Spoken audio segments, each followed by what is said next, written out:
તો આ જગત સ્વપ્ન છે. આ અને સપનાની અંદર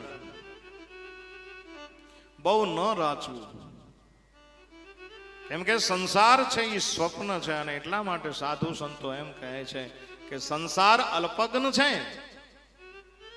આ અને ભજન છે એ સર્વગ્ન છે. એટલે ભજન કરો, અને ભજન કરતા કરતા કરતા કરતા જો ભક્તિની અંદર લીન થઈ જશો તો ભગવાન મળી જશે.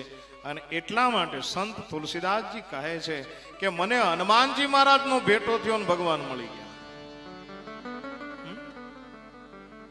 આ બધું આવું છે સાહેબ.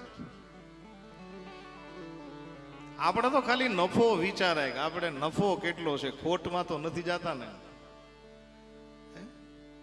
તુલસી નફા વિચારીએ ભલે બુરે સે ક્યાં કામ, ભૂતન સે હનુમાન મિલે અને હનુમાન સે મિલે રામ. જગતની અંદર સાહેબ ભજન કરતા કરતા નફો વિચારો. તુલસીદાસજી મહારાજ કહે છે કે મારું એકદમ સામાન્ય જીવન, સંસારની અંદર એટલો બધો રત રહેતો હું માણસ